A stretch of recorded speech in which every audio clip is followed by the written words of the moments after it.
ಚಿಕ್ಕಬಳ್ಳಾಪುರ ಜಿಲ್ಲೆಯ ಚಿಂತಾಮಣಿ ತಾಲೂಕಿನ ಅನೂರು ಹಾಲು ಉತ್ಪಾದಕರ ಸಹಕಾರ ಚುನಾವಣೆಗೆ ಜನವರಿ 19ರಂದು 5 ವರ್ಷಗಳ ಆಡಳಿತ ಅವಧಿಗೆ 13 ಸ್ಥಾನಗಳಿಗೆ ಚುನಾವಣೆ ಪ್ರಕ್ರಿಯೆ ಆರಂಭವಾಗಿದೆ.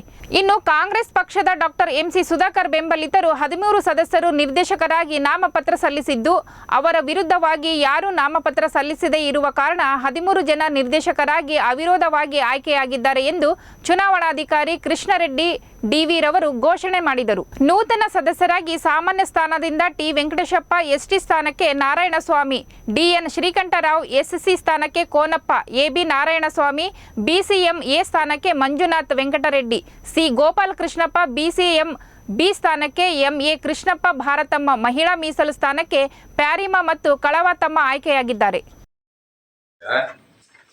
ಈಗ ಹಾಲು ಉತ್ಪಾದಕರ ಸಂಘದ ಚುನಾವಣೆ ಬಂದಿತ್ತು. 19ನೇ ತಾರೀಕು 21ನೇ ತಾರೀಕು ಅಪ್ಲಿಕೇಶನ್ ನಾಮಪತ್ರ ಸಲ್ಲಿಸುವ ಕಡೆ ದಿನವಾಗಿತ್ತು. ಸುಧಾಕರ್ ಬಣ್ಣದಿಂದ ನಮ್ಮ ಗುಂಪೆಲ್ಲ ಮಾಡಿಕೊಂಡು 13 ಜನ ಒಂದೇ ದಿವಸ ನಾಮಿನೇಷನ್ ಹಾಕಿದ್ವು. ಅಪೋಸಿಷನ್ ಯಾರು ಅಪ್ಲಿಕೇಶನ್ ಹಾಕಲಿಲ್ಲ. ಅದಕ್ಕೋಸ್ಕರ ಸುಧಾಕರ್ ಬಣ್ಣದಿಂದ ಅವಿರೋಧವಾಗಿ ಆಯ್ಕೆ ಆಗಿದ್ದಾರೆ. ಕ್ಯಾಟಗಿರಿಯಿಂದ ಒಬ್ಬ ಮೆಂಬರು, ಎಸ್ಸಿಯಿಂದ ಒಬ್ಬರು, ಮಹಿಳಾ ಇಬ್ಬರು, ಬಿಸಿಎಂ ಬಿಯಿಂದ ಒಬ್ಬರು, 7 ಜನ ಸಾಮಾನ್ಯದಿಂದ 13 ಜನ ನಾಮಿನೇಷನ್ ಹಾಕಿದ್ದು, 13 ಜನನು ಅವಿರೋಧವಾಗಿ ಆಯ್ಕೆ ಆಗಿದ್ದಾರೆ. ಇದೆಲ್ಲನೂ ಸುಧಾಕರ್ ಬಣ್ಣದಿಂದ ಸುಧಾಕರ್ ಅವರಿಂದ ಗುಂಪಿನಿಂದ 13 ಜನ ಆಯ್ಕೆ ಆಗಿದ್ದಾವೆ. ಸುಧಾಕರ್ ರೆಡ್ಡಿ ಅವರು ನಮ್ಮ ಜಿಲ್ಲೆಯ ಉಸ್ತುವಾರಿ ಸಚಿವರು ಆಗಿದ್ದಾರೆ. ನಮ್ಮ ತಾಲೂಕಿನ MLA ಆಗಿದ್ದರು.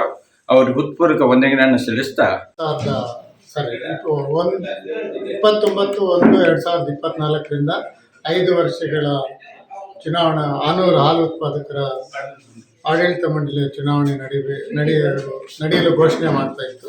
ಅದು 19ರಿಂದ 29ರವರೆಗೂ ಚುನಾವಣಾ ದಿನಾಂಕವನ್ನು ಪ್ರಕಟಿಸಿದ್ವು. ಅದೇ ರೀತಿ ಈಗ 19ರಿಂದ ನಾಮಪತ್ರಗಳ ಪ್ರಾರಂಭೋತ್ಸವ ಮತ್ತು 19ರಿಂದ 21ರವರೆಗೂ ನಾಮಪತ್ರ ಸಲ್ಲಿಸುವಂಥ ಒಂದು ಪ್ರಕ್ರಿಯೆ ಇತ್ತು. ಅದರಲ್ಲಿ 21ರಂದು ನಾಮಪತ್ರಗಳ ಕೊನೆಯ ದಿನಾಂಕ. ಆ ದಿನ 13 ಜನ ಅಂದರೆ ಸಾಮಾನ್ಯ ಕ್ಷೇತ್ರದಲ್ಲಿ 7, ಮಹಿಳಾ ಕ್ಷೇತ್ರದಲ್ಲಿ 2, SC 1, ST 1, BCM A 1, BCM B 1, ಬರೀ 13